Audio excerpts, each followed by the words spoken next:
se van formando las ciudades modernas, se va cambiando algunas constituciones políticas. Por ejemplo, la Confederación Suiza se conformó ya en la época medieval. Las ciudades del norte de Italia comenzaron un comercio internacional, comenzaron con un interés en la filosofía de Platón, y los florentinos, por ejemplo, se crearon los nuevos romanos, y esto ya 100 años antes de la Reforma Protestante. Los papas del tiempo de la Reforma Protestante eran los papas del Renacimiento y tenían mucho interés en este nuevo conocimiento. Empleaban poetas, empleaban gente que les hablaba de la filosofía y la cultura clásica, embellecieron sus edificios y sus palacios, como el Vaticano, con estatuas a modelo clásico, etc. Las pinturas de los grandes artistas italianos comenzaron a producirse, y Leonardo da Vinci es una muestra de todo esto, tal vez el más conocido de las figuras del Renacimiento. Entonces, la Reforma Protestante ocurre en este contexto de cambios culturales, cambios de época, que tienen que ver con la política, con el comercio, con el pensamiento, con nuevos tipos de universidades y todo lo que hemos mencionado. Espero que me entiendan bien cuando yo digo que el legado protestante en educación científica y tecnológica, no estoy diciendo que los protestantes originaron la ciencia moderna y la tecnología moderna, pero lo que sí quiero decir en una frase, y espero demostrárselo un poquito más, es que el protestantismo creó las condiciones sociales e intelectuales para que florezca la ciencia y la tecnología modernas. Bueno, con esto, por favor, en la cabina podemos ir a la siguiente lámina. Para recordar la cosmovisión de Martín Lutero, que hemos tratado de explicar ayer, reformar la Iglesia, porque ya no era funcional las estructuras medievales de la Iglesia, que no se habían cambiado por cientos de años. Lutero decía, es tiempo ya de reformar la Iglesia porque la Biblia no está conforme con lo que hace la jerarquía romana. Mejorar la sociedad de diferentes maneras, que la sociedad medieval estaba estática, había muchas cosas que cambiar y ya era el momento de hacer eso, especialmente el rol de los príncipes en el manejo de la sociedad, y darle dignidad a las personas en general, que es el otro elemento de su cosmovisión. ¿Cómo lo hacía Lutero? Desde la universidad, en cooperación con el Estado, educó las familias, y todo a base de la Biblia. Bueno, eso hemos intentado exponer anoche. Hay mucho que decir allí, y para no estar repitiendo, vamos entonces a desarrollar un poco más el tema de qué relación hay entre esta cosmovisión y el nacimiento de la ciencia moderna y la tecnología. Tal vez siguiente lámina, por favor. Ahora, hemos hablado ayer de la Biblia alemana. Este es un factor que hay que tomar en cuenta con la condición de una libertad de pensamiento. Si las personas no tienen acceso al conocimiento, no están tan libres. Este es el famoso dilema del analfabeto, ¿no? Está preso a lo que es su experiencia directa. No hay que menospreciar a los analfabetos, son algunos muy, muy inteligentes, pero si no pueden leer y no pueden tener acceso a conocimiento más allá de su propia experiencia, son muy limitadas. Y la educación profesional moderna, la educación a base de libros en nuestra época, y todos los otros medios derivados de libros, por ejemplo el internet, la buscadora de Google, etcétera, etcétera, todo a base de texto leído, de lectura. Esto nos abre la puerta a conocimiento que va mucho más allá de nuestra experiencia personal. Y en esto consiste ya la nueva mentalidad de la época moderna. Y la Biblia alemana de Lutero es la que abre la puerta. Entonces crea una nueva situación en cuanto a comunicación del conocimiento. Evidentemente, para la iglesia cristiana y los cristianos en general, es el elemento directamente que nos libera de la tiranía de jerarquías eclesiales que no podemos cuestionar, que nos libera de tiranía de personas que digan esto es la palabra de Dios y no podemos ni discutirlo porque no tenemos cómo evaluar lo que dicen. Entonces la Biblia liberó la iglesia de varias tiranías, tiranía pastoral en forma general, ¿no? o sacerdotal. Lutero rompe esta idea, esta costumbre mental de depender de un sacerdote o de un pastor que interviene entre Dios y el ser humano. Y Lutero dice, bueno, todos podemos relacionarnos directamente con Dios. Hay un sacerdocio de todos los creyentes. Y este sacerdocio es una intercesión directa a Cristo a través del Espíritu Santo. Podemos hablar directamente con Dios, no necesitamos que intervengan entre Dios y nosotros para conocer. Y la Biblia es el elemento que transmite el conocimiento de Dios a cualquier persona que puede leerla. Entonces, esta es una revolución fundamental en el conocimiento y tiene varias implicaciones en la sociedad en general. Entonces, este es un punto a considerar. Está Lutero, el Warburg, donde hizo la traducción, una foto de la Biblia alemana, primera edición, y una maqueta tal vez de la prensa de Gutenberg. Hay algunos detalles. Tal vez siguiente lámina vamos a avanzar. Entonces, a base de esto, la libertad del cristiano también lo mencionamos. Ayer quiero repetirlo. Pertenecemos al Creador, dice Lutero.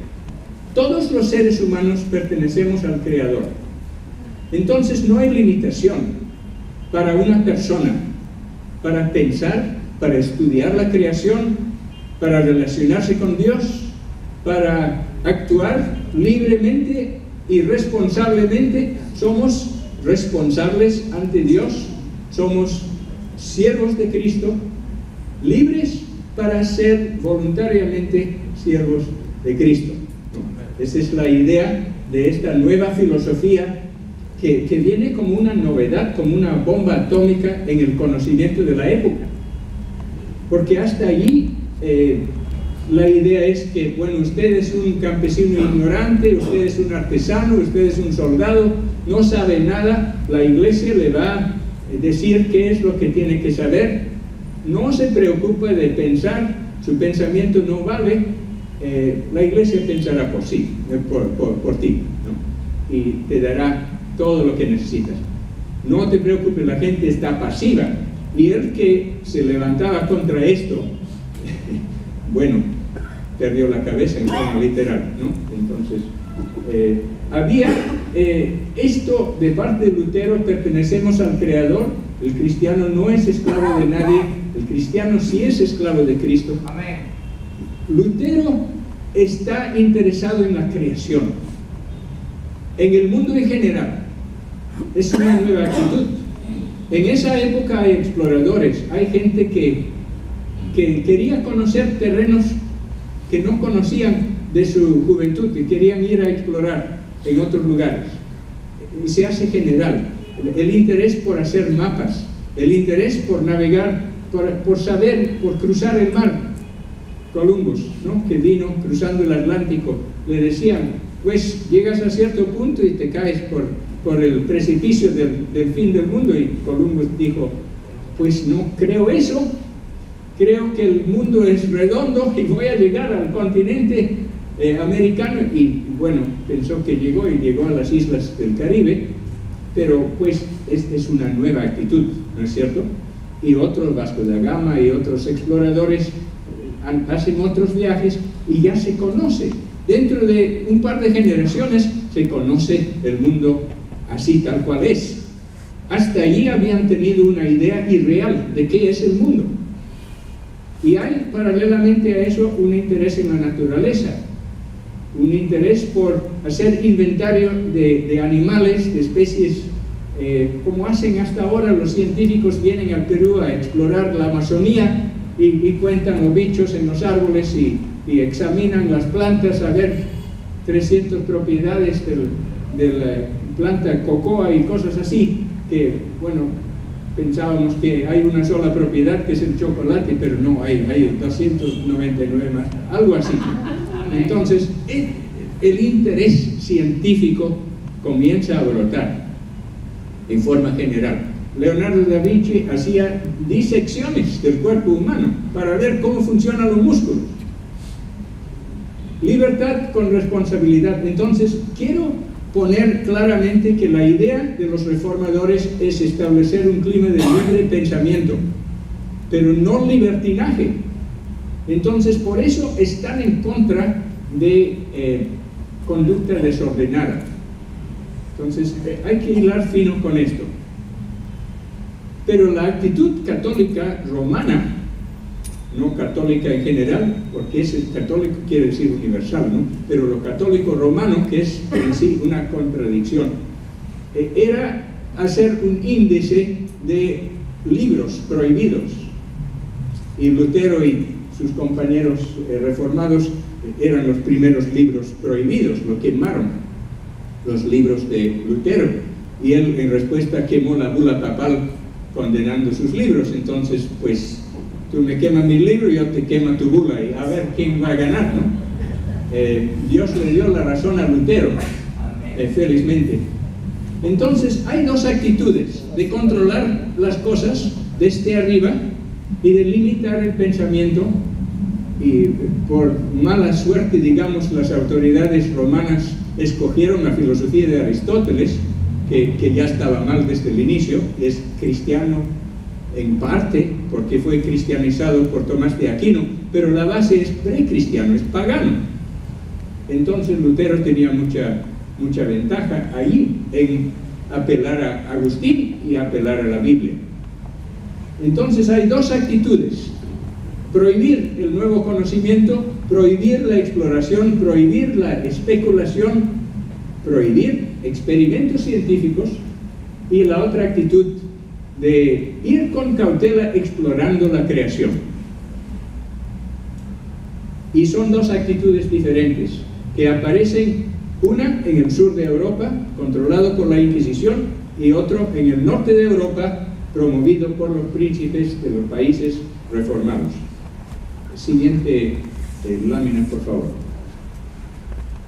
Ahora, segundo llamado a los gobernantes. Aquí en este contexto más amplio podemos volver a esto de Lutero y Melanchthon en educación. La universidad puede educar a la población. Se reforma todas las escuelas en Alemania, se reforman las universidades, nuevo currículum, nuevos libros de texto, nuevas actitudes hacia el estudio, nuevo programa de estudio. ¿Quién tiene que educar a la gente? Los padres de familia. El Estado tiene que moderar la educación y promover la educación y financiar la educación, y la universidad tiene que ser el centro de reflexión y criticar lo malo y promover lo bueno. Entonces aquí hay una cooperación con Melanchthon en la Facultad de Wittenberg, pero después hay una reforma general de las universidades. Hay un nuevo pensamiento. Dentro de esto está el humanismo del Renacimiento. Por eso dije que tenemos que hilar fino.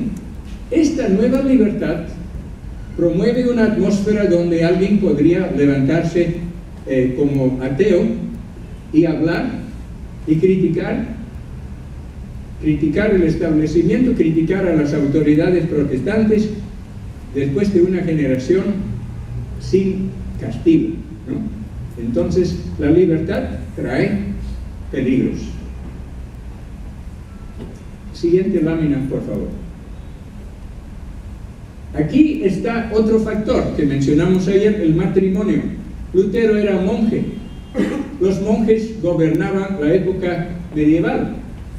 Los concilios medievales eran presididos por los papas. Hasta hoy los concilios de la Iglesia Católica son presididos por los papas. Pero lo que no se conoce mucho es la forma de votación. En los concilios medievales los obispos tenían una tercera parte de los votos y los monjes tenían 2/3 de los votos. Entonces todos los concilios medievales están controlados por los papas a través de los abades de las órdenes monásticas, porque tenían mayoría garantizada en los concilios. Y los obispos, que eran los pastores de los pueblos, tenían una voz, pero no tenían la mayoría. Y en los pueblos, en las ciudades, es donde ocurrieron todos los cambios que he mencionado, cambios políticos, cambios de comercio, cambios de educación, etc. Ahí está el Renacimiento, pero eran los monjes que controlaban los concilios, la doctrina de la Iglesia, y defendido por los abogados de la curia romana en el Vaticano.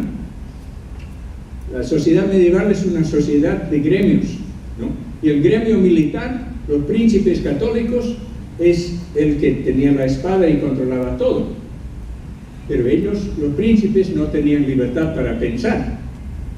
Y bueno, Lutero, monje, pone fin a la vida monacal en su estado y se casa con la última monja que ya hemos dicho. Atención a las comunicaciones, atención al hogar y la educación, creación de textos útiles, se colabora. La familia ahora, a partir del ejemplo de estos reformadores, cobra un rol nuevo en la sociedad, y esto no se puede subestimar en evaluar el cambio de la sociedad medieval a la sociedad moderna. Ahora, en el Perú tenemos una mezcla de sociedad medieval que queda todavía por la presencia aplastante de la cultura romana, que todavía nos acondiciona bastante. Pero hay una especie de lucha con el modernismo o el postmodernismo ahora por las comunicaciones internacionales. Y la familia, promovido por los protestantes, es una parte, pero la posfamilia, la desintegración de la familia, promovido por el humanismo, es otro elemento. Hoy tenemos estas tres vertientes que luchar, y no es tan fácil entender qué hacer y qué aconsejar. Pero bueno, ¿cómo hacerlo aquí? Este tipo de nueva sociedad a base de familias educadas, a base de la Biblia, es todo un reto que no hemos podido responder todavía. Pero es posible intentar hacerlo, porque se ha hecho en otros países y con muy buenos resultados que duraron siglos. Ahora ya se está desmoronando en Europa, pero quién sabe que a América Latina le toca rescatar la humanidad con una nueva familia creyente, una familia nutrida por el conocimiento de Dios a base de conocimiento bíblico. Es un reto para nosotros y vamos a ver si podemos responder a ese reto en forma concreta. ¿Cómo hacerlo aquí? Bueno, ahí está la pregunta. Siguiente lámina, por favor. Ahora, aquí hay una serie de educadores protestantes. Demoraríamos todo el resto de la semana y la próxima semana para describir qué es lo que hicieron estos. A la izquierda está Zwingli. No tuvo mucho impacto en la educación porque murió joven. Capellán del ejército, creía en los hechos, fue con el ejército a una batalla contra los romanistas y le dieron un mazazo en la cabeza y murió. Entonces ahí terminó Zwingli temprano. Pero lo que hizo la academia que fundó en Zúrich es la base de la Universidad de Zúrich de hoy. Entonces tuvo una gran influencia de todas maneras, una academia para pastores que resulta desarrollándose con una nueva actitud académica. Ahí está Calvino. Nunca le muestran sonriente porque hay un solo retrato de Calvino, es ese, ¿no? Seguro que sonreía a veces, ¿no? Pero bueno, es lo mejor que podemos hacer con Calvino. Hay 25 retratos de Lutero, hay ese nomás de Calvino. Pero bueno, muy serio. Él fundó lo que hoy es la Universidad de Ginebra.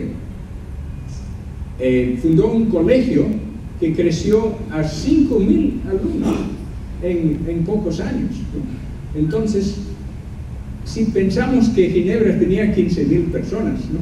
Más o menos, ciudadanos, este es un enorme impacto. Es toda una generación y mucha gente va a esa escuela y se exportan estas ideas a otros países, como por ejemplo a Escocia. Siguiente es Besa, colaborador, otro muy serio con bigotes muy largos.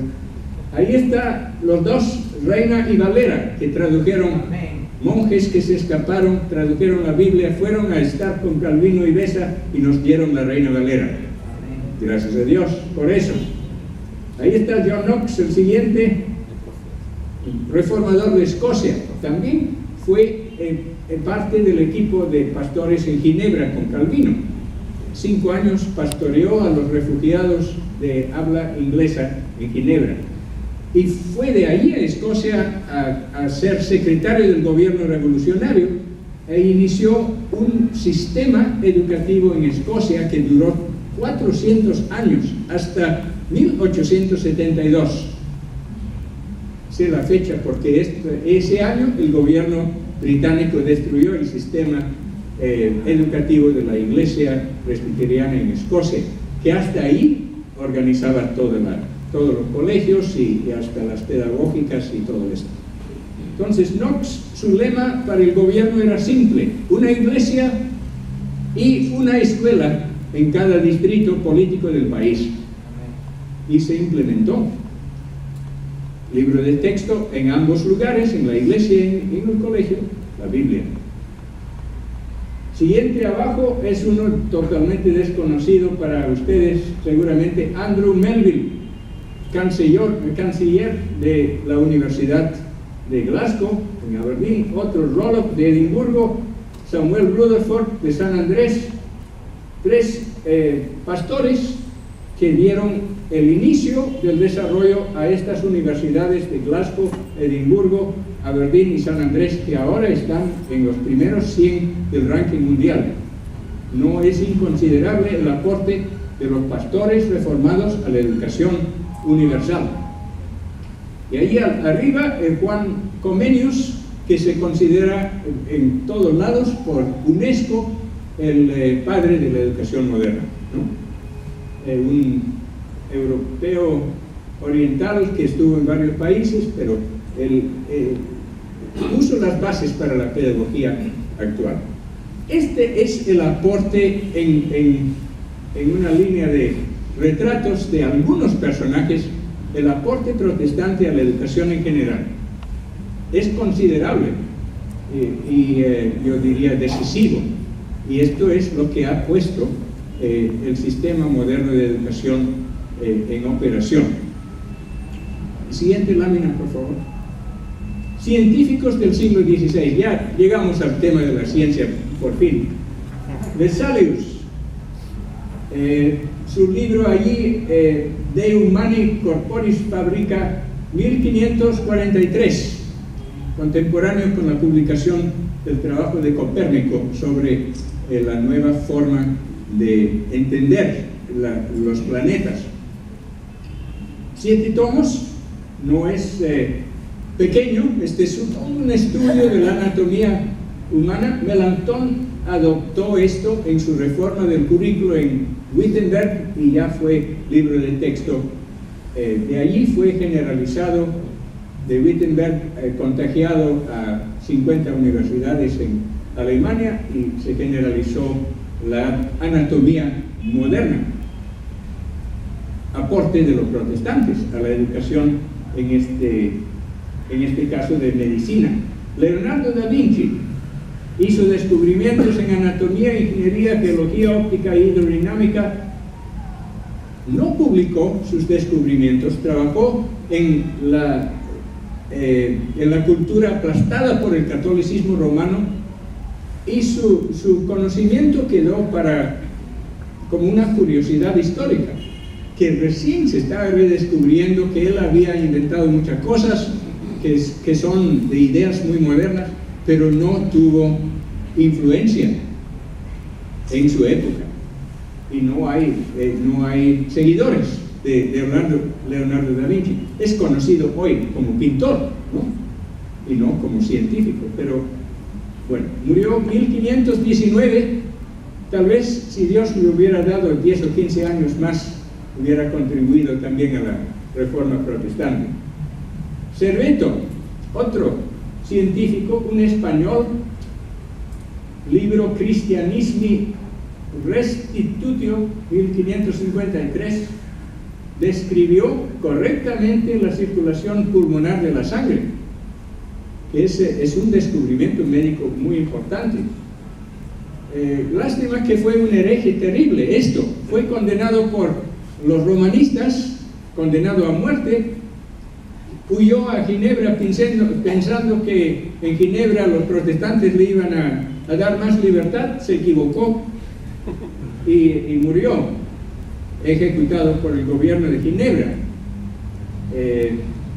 Bueno, ese es Serveto.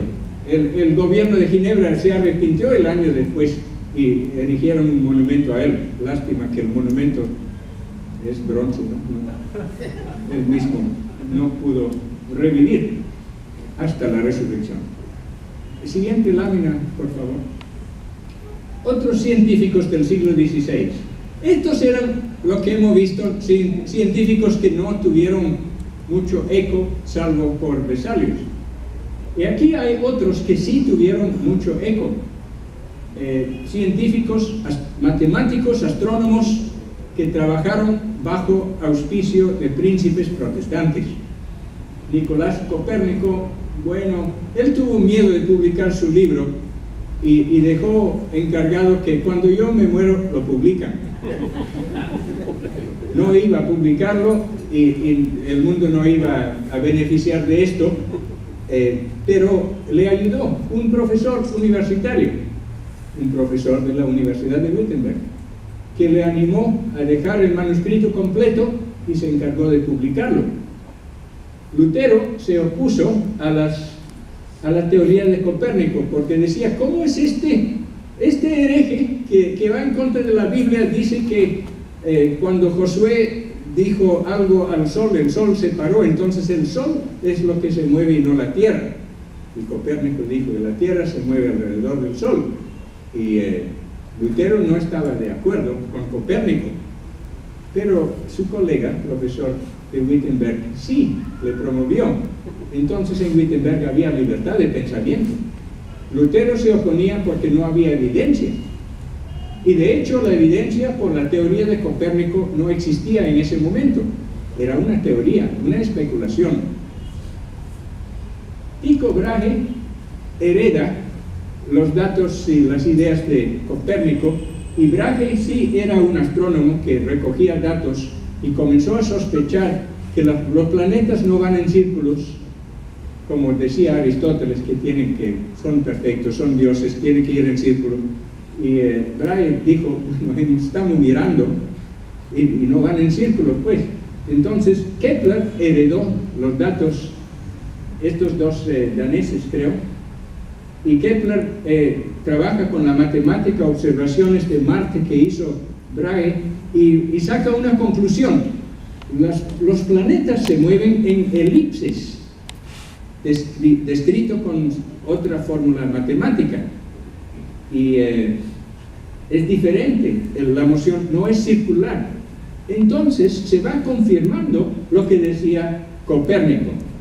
Y también había lo que llamaban la nova, una novedad en el cielo, que siempre habían observado lo mismo, repetía, pero de repente hay una nova. ¿Qué es eso? Ahora se sabe que la nova es una estrella que explota, y lo observaron, una nova por 1570, por ahí no me acuerdo de la fecha, y también vieron un cometa, y describieron la órbita del cometa. Entonces comenzaron a aparecer cosas en el cielo, son fijos y van en círculos. ¿No es cierto? Entonces el nuevo clima de libertad de pensamiento que fomentaba la Reforma daba lugar a estos para especular y para pensar y para observar la realidad. Siguiente lema, por favor. Ahora, Galileo, el gran científico que sí encuentra las pruebas que van confirmando la teoría de Copérnico, y él hace observaciones. Vio un telescopio que era una novedad en una feria en Venecia, y él dice, quiero un telescopio, y en vez de mirar barcos en el horizonte, que fue el uso del telescopio, ¿no? Él lo pone un poco curioso, original, mira la luna, y dice, wow, en la luna hay montañas. ¿Qué es eso? ¿La luna es un dios? No, Aristóteles dice que es un dios de luz perfecta que va en círculos. No, ese ya no. Entonces la luna es como la tierra, es roca, no está hecho de queso verde, es una roca que tiene montañas, y ahí está una foto, ahí abajo no se ve, es una foto moderna de una montaña en la luna que deja sombra, ¿no? Después a la derecha mira Venus, planeta Venus, y Venus tiene fases como la luna, y documentó eso, y dice, no, Venus también tiene que ser un planeta, no es un dios, es como la luna. Y después observa Júpiter y ve lunitas dando la vuelta de Júpiter con su telescopio, y dice, bueno, Aristóteles no tenía la razón, los planetas no son un número fijo de dioses, sino que conforme lo vamos observando aparecen más cosas porque están allí, y lo único que tenemos que hacer es observar la realidad y vamos a descubrir más cosas sobre el universo. Y Galileo encuentra las pruebas que el sistema matemático de Copérnico es mejor que el sistema antiguo de Ptolomeo basado en la filosofía griega. Es todo un tema interesante, como pueden ver, y hay mucho más que decir. La siguiente lámina, por favor. Bueno, ahí está Galileo, ahí está su libro, Contraste de dos sistemas de descripción del universo. ¿Qué pasó con Galileo? Dos citas de Galileo. Primero, la filosofía está escrita en este gran libro, el universo, que queda siempre abierto a nuestra mirada. Es decir, es la idea de observar y ver y aprender de la realidad, ¿no? Y aquí la matemática es el alfabeto con el que Dios escribió el mundo. Interesante el pensamiento. Galileo, profesor universitario, arriba la universidad, ¿no? Entonces, bien, pero fue condenado a muerte por la Inquisición por sus opiniones, y lo convirtieron en arresto domiciliario, entonces no pudo publicar sus resultados. Ahí es ya la mano que extingue la libertad. La política, la eclesiástica, la filosofía medio pagano fusionado con algo de cristianismo, que apaga la iniciativa, apaga la investigación y condena a Galileo a muerte. Y su libro quedó en el índice de libros prohibidos por casi 300 años. ¿Pueden creerlo? Es cierto. Siguiente lámina, por favor. Mientras, en Inglaterra, ahí está Isaac Newton. Y tal, los grandes descubrimientos de Newton, la manzana que supuestamente le cayó en la cabeza, le hace pensar en la gravedad universal, y la prisma que rompe la luz en sus colorines. Está Newton, 1643 a 1727. Una cita de la Principia Mathematica, que es un clásico de la física moderna, y ahí comienza la física moderna, Galileo y Newton. Este bellísimo sistema compuesto por el Sol, los planetas y los cometas no pudo menos que haber sido creado por consejo y dominio de un ente poderoso e inteligente. El Dios Supremo es un ser eterno infinito, absolutamente perfecto. Todos los padres de la ciencia moderna eran teístas. Ahora, Newton no era ortodoxo en su cristología, tenía unas ideas muy raras sobre el fin del mundo, pero bueno, leía Apocalipsis y hacía cronología. Gastaba 80% de su tiempo estudiando Apocalipsis y la profecía. Era creyente, leía Biblia. Los pastores de la época no le ayudaban, entonces se equivocó mucho. Hay una lección ahí para nosotros. El siguiente lámina, por favor. Ahí está Newton a la izquierda, es un retrato ya un poco más bonito de él. Isaac Watt en el centro. No pude resistir poner Isaac Watt ahí. Isaac Watt, no saben quién era, ¿no? Es el inventor de la máquina a vapor. Y yo le puse su retrato ahí porque es de la Universidad de Glasgow, ¿no? Que fue mi pueblo natal, ¿no? Entonces, Watt no era catedrático universitario. Watt era técnico que trabajaba arreglando bicicletas, no sé, bicicletas o máquinas. Un técnico. Pero él observaba que los científicos estudiaban la idea de máquina a vapor. Y él se fue a la casa y hizo una máquina a vapor. 6 años y lo desarrolló. Brillante el hombre. Entonces lo vendió a un capitalista de la época y dijo: mira, contigo podemos hacernos mucho dinero. Con esta máquina ya multiplicamos las ventas. Y los dos se hicieron ricos. Por eso me encanta este Watt, ¿no? Edison, americano, con las mismas ideas, la libertad, experimentación. Él diseña el primer foco eléctrico. Y el detalle allí es que él hizo miles y miles de experimentos y cada vez fracasó. Se explotaron, se derritieron, no funcionaba pues su foco y le dijeron: oiga, ¿hasta cuándo vas a seguir gastando dinero y poniendo la vida en peligro? Este es el loco que hace volar la cometa en la tormenta eléctrica. Corrió el riesgo de chicharronearse, ¿no? Entonces, Edison, pero finalmente logró. E hizo una fábrica de focos eléctricos y se hizo rico también, ¿no? Y una cita de él que me queda: no me digas que he fracasado, he fallado 10.000 veces, pero no es esa la forma de verlo. He adquirido conocimiento 10.000 maneras en que no funciona. Lo siguiente puede funcionar. No sé si ese es optimismo o locura o terquedad, pero lo logró. El siguiente lámina, por favor. Einstein. Y está Einstein y el mono que se parece a Einstein, ¿no? Sin la ciencia, ¿cómo explicar las diferencias, no? Einstein, judío, no es cristiano. Pero Einstein desarrolla su ciencia en un clima de libertad creado por el protestantismo. Y este es el punto que estoy tratando de enfatizar aquí. La ciencia moderna se nutre del clima de libertad de pensamiento, de exploración de la realidad. Mi religión consiste, dice Einstein en una cita famosa, de admiración humilde al infinito espíritu superior, quien se revela a sí mismo en los más mínimos detalles que somos capaces de percibir con nuestra débil y dispersa mente.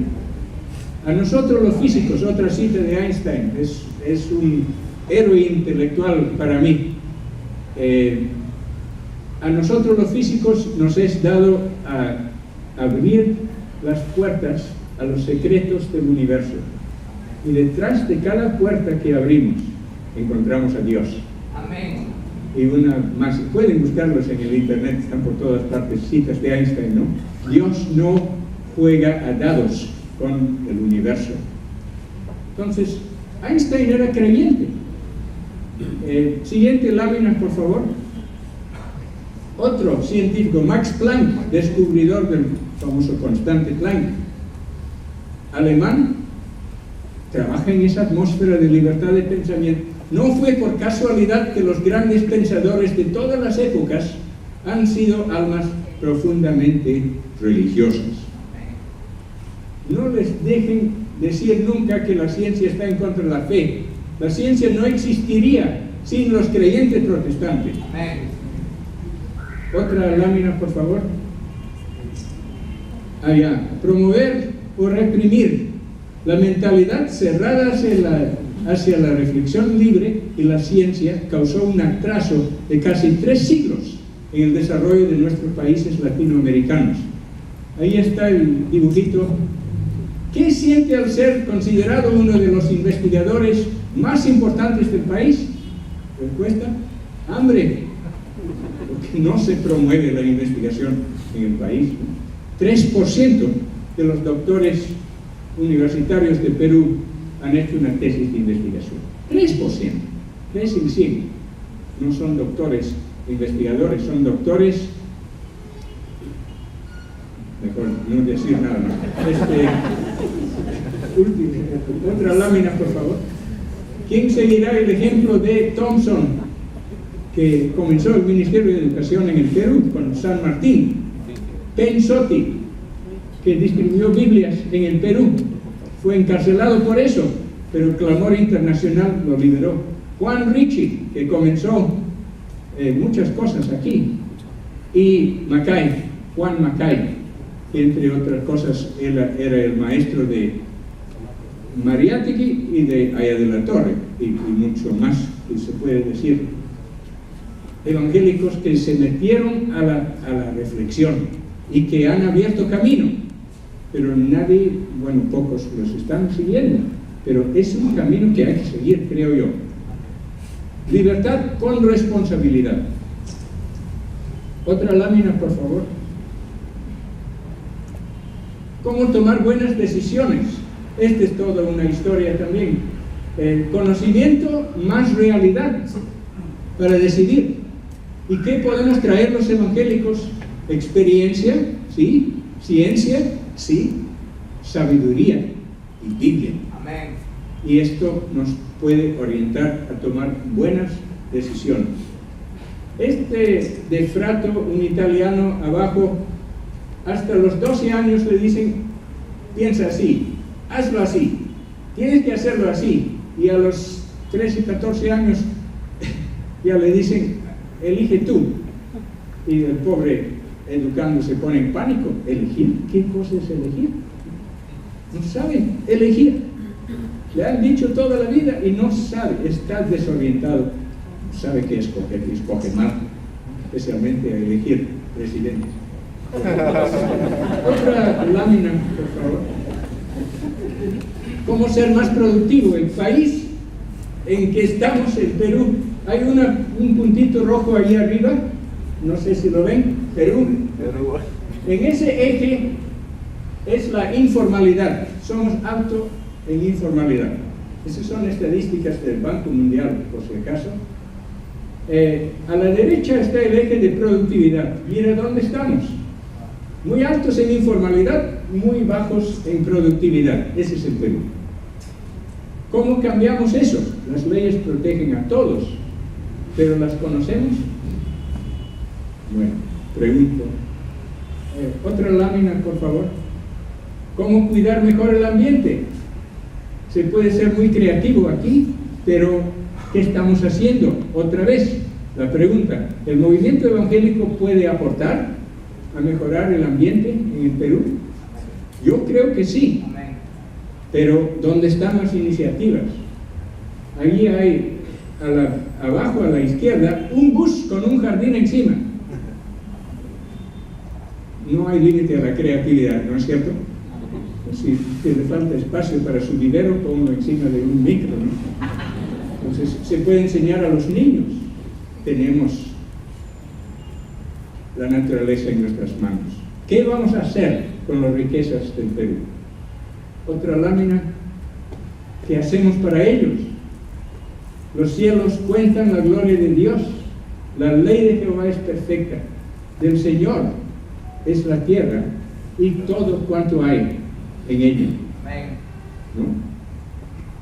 Y creo que ya estamos llegando al final. Muchas gracias. Vivan como hijos de luz en toda bondad, justicia y verdad, dice Pablo. Y hay muchos textos en Pablo que fomentan la libertad y el estudio y la reflexión responsable sobre la creación. Adelante entonces. Los científicos no temen, no están en contra de la fe. La ciencia es la exploración de la creación y hay que hacerlo porque es responsabilidad humana conocer mejor lo que Dios nos ha puesto por delante. Muchas gracias y que Dios les bendiga.